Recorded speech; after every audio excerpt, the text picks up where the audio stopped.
back in Radio Shack in 1990, so we throw it out the window. And then he goes back to the pot.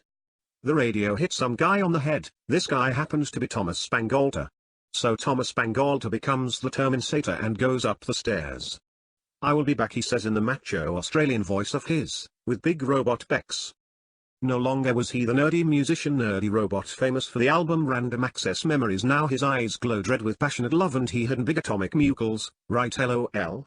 Anyway, he knocks on the door, and I'm watching TV and Nickel Smart is still very stoned. The knocking comes again. He gets up and he's wearing a tuxedo. Not a clown tuxedo but like a tuxedo. I don't know why, that's just what he does when he's high, you know? So he opens the door and he thinks maybe it's his cousin Pennywise, only it's not, because he's not in this story because he's Stephen King's character. Actually it was Thomas Spangolter, the term potato. And he say, "Yes, do you want a doobie?" And Terminator says, "No, but you threw a radio at me, asshole, and it hurt my transmissions. Now I no get Game of Thrones anymore." And Nickel Smart pissed his clown pants. He was wearing big baggy clown pants at the time. I get up, and I remember the copy of College Buddies, the best comic ever, which Pennywise gave me last week. I throw it at the Terminator. He says, "Ha ha, foolish mortal." And then scary lightnings come from his hands and I feel like I ate too much at Golden Corral, if you've ever known how much that feels. And Nickel Smart was just about to get knocked out, but what Terminator forgets is, he is a magic clown. Terminator reaches in his pockets. He finds nothing but Fritos. He reaches the other one. It's just Fritis. Nickel Smart is smiling.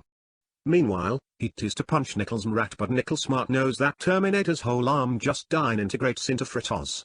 And then he becomes Fritos. And with one final gleeful chuckle he collapses onto the floor like the bad little robot which he is.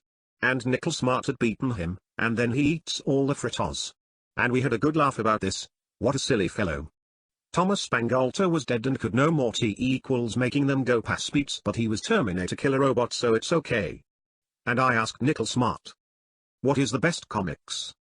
And he says, Nicholas Comics, produced by Nicholas Secra, in apartment number 1 at the idyllic pasture of 1424 at the Columbine Streets in Denver, which happens to be in a state known as Colorado. And I agree. And I thought the Nicholas Comics would defeat the Terminator at the door, but they didn't. But at least Nickel Smart saves my lives. Why is important, because if I got punched by the Terminator I wouldn't be very healthy. Anyway, I'm not scared of Nicholas Comics anymore. Those are dope. Now I'm only scared of robots. The ending. Showtime! They do what they wanna do, say what they wanna say, live how they wanna live, play how they wanna play. Alright. Hello there. We're back with the October Spooktacular, as you would put it. And tonight we're going to be discussing, if you will, the Addams Family overall, which I think is just a topic that's really worth discussing. Because I saw the trailer for the new Addams Family, and I'm sure that this October, if I predict right, the Joker movie will make more money than the Addams Family movie, and there's nothing wrong with that. It looks good. I don't think Joaquin Phoenix will be as good a Joker as Jack Nicholson. I don't think anyone can be as good as Jack Nicholson, but I think Joaquin Phoenix looks better than Heath Ledger. I can't stand Heath Ledger. But the Addams Family. The new movie looks pretty good. It looks pretty good. And the thing is, usually when a remake or something of a well-known franchise comes out, I have no trouble deciding which is the better. Usually I go with the older one. But in this case, the new Addams Family is going to be nothing like the one with Raul Julia and Angelica Houston, because, you know, they're two very different interpretations. You've got one which takes the characters and kind of gives them a nice modern spin. And then you've got the new one, which takes the cartoons by Charles Addams and makes them 3D. And, you know, I think both approaches are equally entertaining. My favorite part, I'd have to say, of the live-action version is definitely Cousin It and his little car that plays the weird hip-hop music. Thing is also very, very well special effects. All the special effects are pretty good. And the other thing you have to thank the Addams Family movie for is the great pinball machine that was made off it, which is the best-selling pinball machine of all time. And being a pinball buff myself, I can say it's not my favorite pinball game,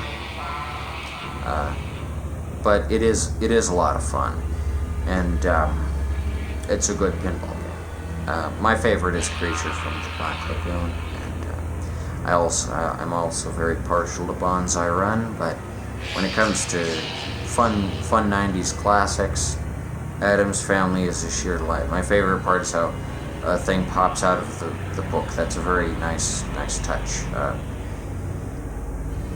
At any rate, the new one looks good. It looks a lot more zany and very commercialized. Tonight, I was at Rambo 5, and I'm not doing a review of Rambo 5. I don't think I ever will, but there's a commercial where the Addams Family has Hershey bars. I thought, whatever. There's nothing wrong with the movie coming out in October. Again, it's tis the season. I have no idea what month the live action one was put out in 1992 or whenever it came out. But I think it's an opportune time. October. That's when you should do an Addams Family remake. And the other part is, I just think overall, normally, I don't like computer animation very much, and I think the movie would be a lot better if it was 2D, because I've looked at all or most of the Charles Addams cartoons in the New Yorker, and I can say that these days everyone cares about Roz Chazd or whatever the name is, or I don't know. There are lots of cartoonists in the New Yorker. No one is better than Charles Addams. Charles Addams is hilarious. There's one where these Lilliputians in Central Park, it's like Gulliver's Travels, but they take his credit card and they tie him down. It's pretty funny. There are a lot of Charles Addams cartoons, and most of them don't even concern the Addams Family, but the ones that do are really good. And I think that to do a 2D version would look pretty epic, but Charles Addams is dead, and really he could only animate in 2D very well. So, but I think the 3D models, oddly enough, look pretty good. Do they look better than Raul Julia and Angelica Houston and whatnot?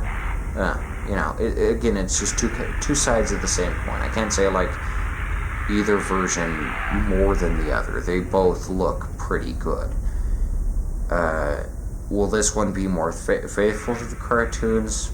I don't know. Only time will tell. It doesn't look that faithful to the cartoons. I mean, the cartoons are very dark, and they rely a lot on dark humor and dark jokes. And I don't think this PG cartoon can really go all that deep into that.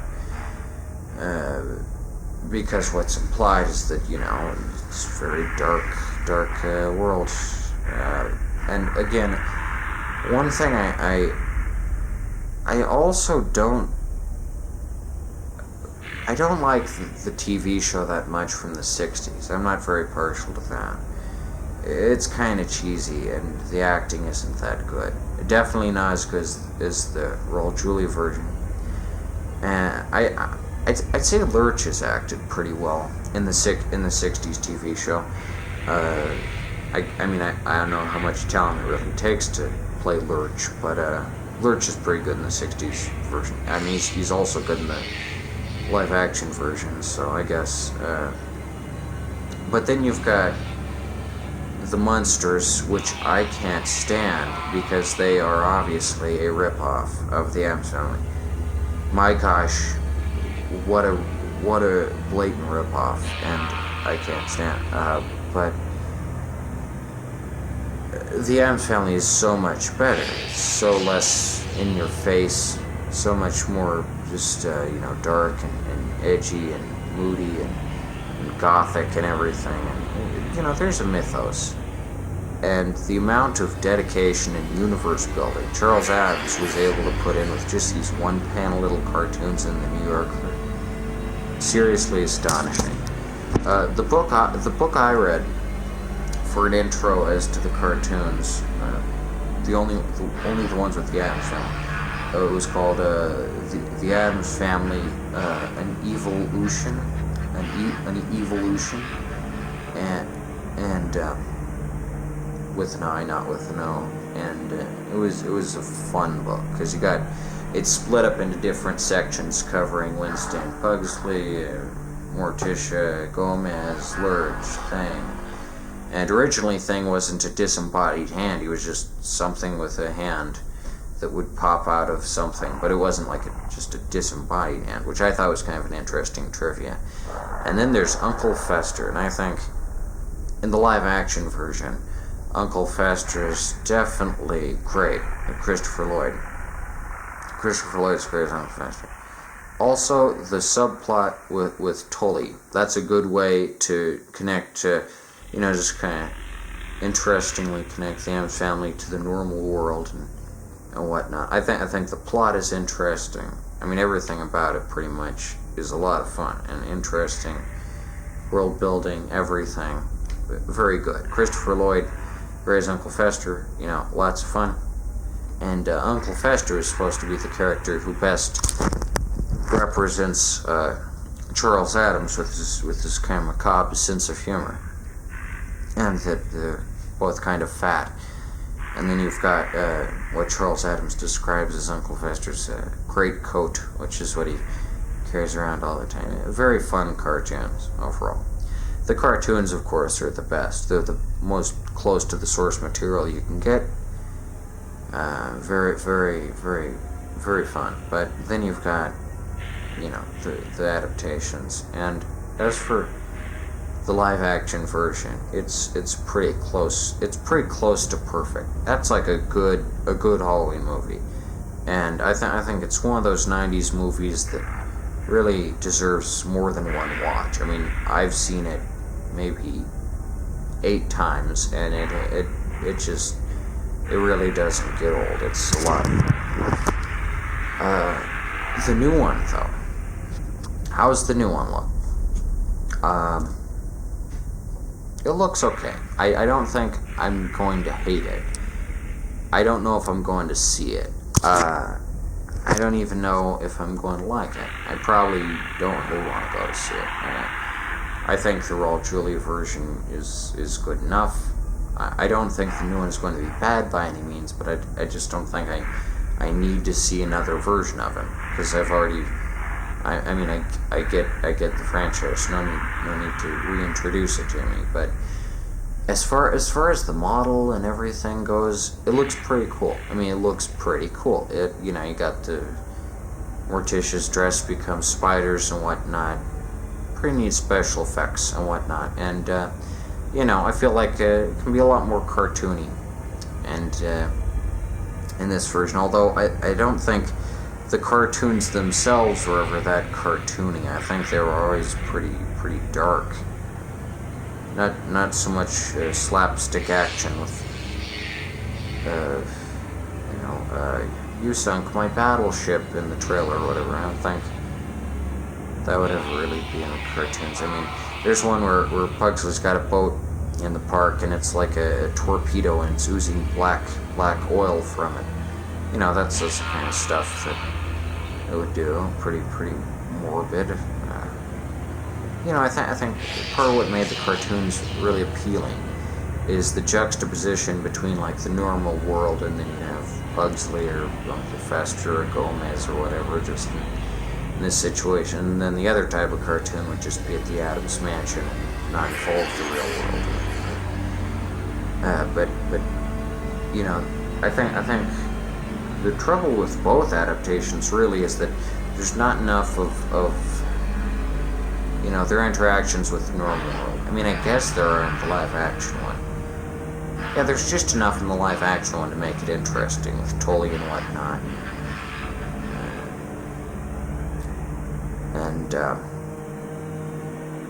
And how he calls into the TV psychic and whatnot. That's kind of funny. I don't know if this version will have as much of that. Also, the charisma between Gomez and Uncle Fester is just very, very, very palpable in the original. And you got the fun classic quote, it's showtime, and also the slide scene is very fun. And you can just envision this giant, catacomb. It's a neat thought. This new one, though, it looks very accurate to the cartoons, other than the fact that it's in 3D. In particular, Wednesday looks a lot like a morbid version of Little Lulu, I guess, with the the same dot eyes and whatnot, which is a lot how she appears in the cartoons. So and then you got the Lurch looks okay, looks pretty accurate. I don't know if there'll be the same amount of drama and charisma and whatnot that there was in the live action version. It seems pretty cartoony, but I'm willing to wager that it'll be interesting. I think most of the fun of the series comes from seeing just this really weird feeling. But I think the trailer was a little odd in that it shows a gay couple and a black family and then a white family and whatnot. It says, oh, they're normal, but what about the Addams? And it's not normal. I just think it's kind of weird to I don't know, I guess bring politics into it. I think it's normal to be gay. I mean, I don't think being gay has anything to do with being with a disembodied hand and doing the mamushka. I think that's pretty far removed from any sense of normalcy these days. I don't know if we need to worry about the equality of the Addams family these days. But I mean, that's just a kind of a neat little intro to the trailer, really, that just kind of catches you off guard, and then you're like, oh, it's the Addams family. But I think out of all the short cartoons that that aren't bad. I think Charles Addams is definitely the most fun of the bunch. That's the only reason I would ever subscribe to New Yorker, probably, is if he wasn't dead. Because everyone always says Calvin and Hobbes is so great as a short cartoon, and everyone says, oh, well, you ought to just post all your work online. It's like, my work is long. You've got to understand the difference between comic strips and comic books. They're different. You can't post an entire comic book because it's long and it's worth selling. A comic strip goes in a newspaper. They're a dime a dozen. A comic book takes effort and work, and it's long, but Calvin and Hobbes, everyone says it's so great, and I always used to think it was great too. I got the first book, I got the second book, I got the third book, I got them all, I bought them all. I wasted so much time and effort reading the things, and they were all so fun.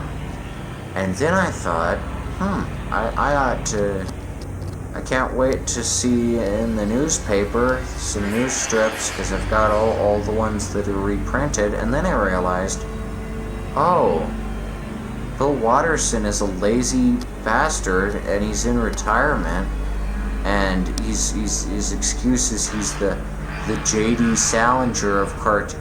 Just because J.D. Salinger retired early doesn't mean it's a good move. Bill Watterson, you're such a fiend. Calvin and Hobbes is a great comic strip. It ended all the way back in '95. What a pushover. And now there will be no more Calvin and Hobbes strips. Like, Charles Schultz did it for 50 years until he died. And Bill Watterson can't even do it for 10. I can't go with that. And I think even Charles Addams did his short strips longer than Bill Watterson. I mean, even Berkeley Breathed his vow to resurrect Bloom County. That probably won't go very well. Bloom County was never that great to begin with, but I just think the new version of Addams Family looks okay. I think it is it's always interesting to see these little short strips that were never really meant to turn into anything, just made big and, into a full movie. It's an interesting endeavor, because there certainly is enough material to go with to make an entire 2-hour movie. But I don't know. I think the live-action version is a lot of fun, but the new version also looks like probably the best Halloween movie that will be coming out. So if you want a nice spooky scare, you should probably watch, I don't know, something that hasn't been made this series. I don't know. Watch, I'll give you a recommendation in a moment, but I suggest if you want to go out to the theater, watch something, you should probably watch Addams Family. It looks pretty epic. I just think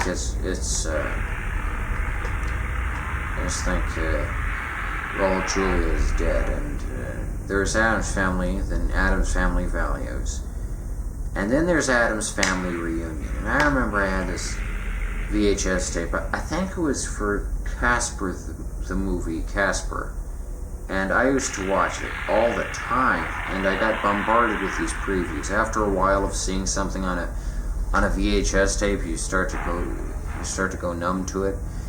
And I remember there were there were 3 trailers on the tape in total.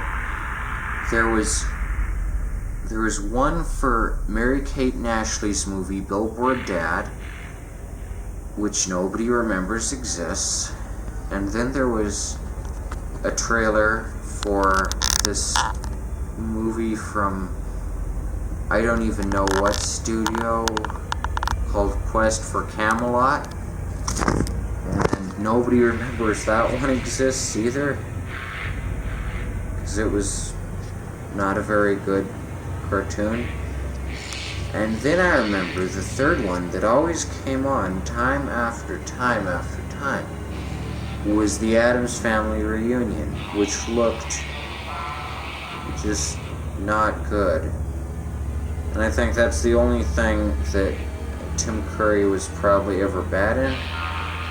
Not because he's ever really bad in anything, but just because I think it's pretty insensitive to make a third Addams Family without Raul Julia just because he's dead. You know, there doesn't need to be a third one. There were two. You know, two is easily enough of Addams Family. I don't think the new one has that same level of insensitivity that Addams Family Reunion has. I mean, Addams Family Reunion, Lord knows, did not make any money. No one cared about it, the same as whatever. But the point being, I think definitely it was not a good movie, and I think the new one has a kind of, you know, it's not trying to exploit Raul Julia or anything. It's been 20 years since Raul Julia died, and this one isn't trying to be even in the same series, in the same league. It's a whole new version. It's a whole new go at it, which I think could potentially develop into a series, although the sequels probably will not be as good.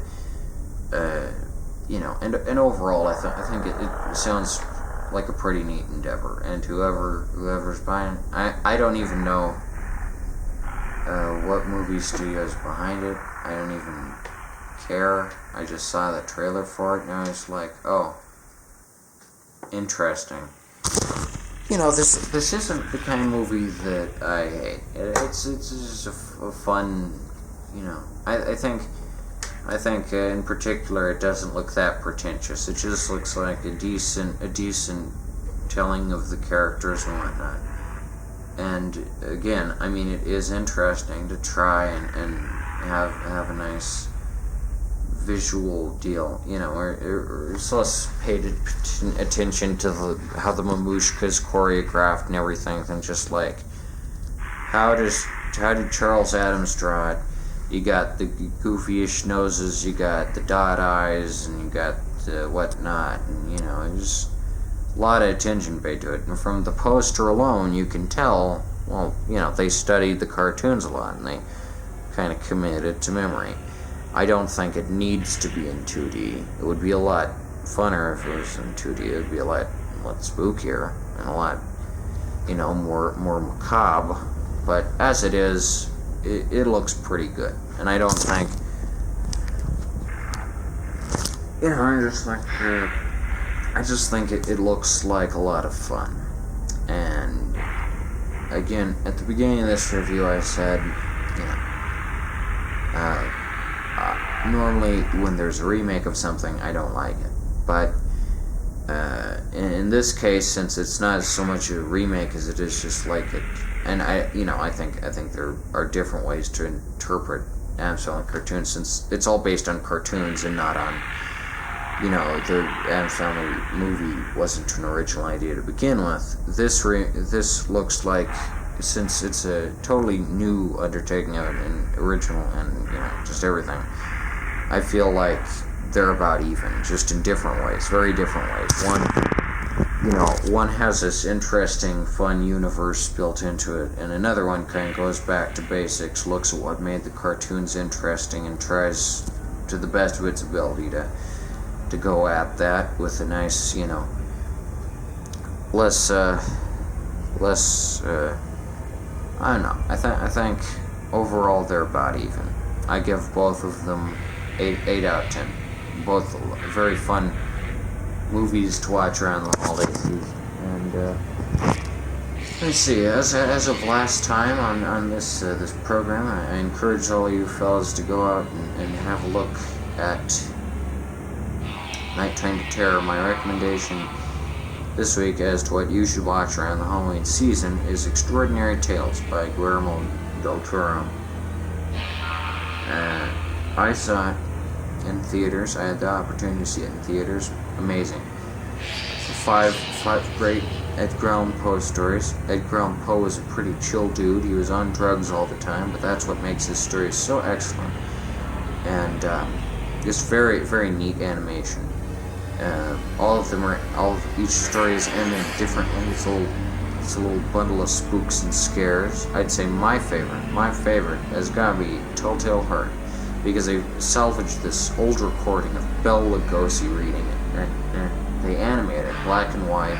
The cops look great, they're bald, they got sunglasses, it looks amazing. It's probably the best animated version of Telltale Heart you can get, except the really creepy claymation one that's online. But yeah, it's Extraordinary Tales. You got, if I remember correctly, the first one, I don't remember what the first one, it's got Telltale Heart, Invaldmar, Pit in the Pendulum, Mask of the Red Death, and I forget what the fifth one is, and they're all connected by a frame story about Edgar Allan Poe being reincarnated into a raven. It's a pretty weird plot, but it's a lot of fun. Very cool animated movie, and I don't even... visual masterpiece in every way, but it's one of those animated movies that gets very little exposure, so I just thought I'd point that out. Much better Guillermo del Toro film than Shape of Water or whatever they're lauding about these days, and you know, lots of fun. And Edgar Allan Poe is the author to revisit during the Halloween season, because his stories are epic. I mean, I read them, and everyone says they're hard to understand because he's got such a high vocabulary, and I'll admit, his high vocabulary doesn't make them that scary, but they're very fascinating, and there are some legitimately scary moments. I probably couldn't even read Telltale Heart alone at night. Well, that's what camphor and absinthe does to you, and it gives you a pretty neat looking mustache as well. Causes you to die going around the streets saying someone's name and don't even know who it is, and then for 50 years after you die, someone leaves wine and flowers on your grave, and no one knows who that is either. It's very a lot of fun at Ground Post. So that's my movie recommendation as for this week. And so that's October. That's Spookytoberfest Part 2. I guess I'm probably going to do 3 installments so that I can include every bit of the weird story that I made up. Anyway, I've been doing this review on the Addams Family while I'm very, very tired and need to go to sleep. So, from all of you at Mr. and Mrs. America and all the ships at sea, farewell and happy spooks and scares.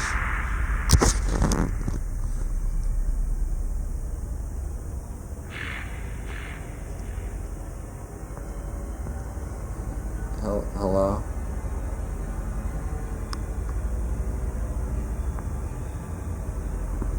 Hello?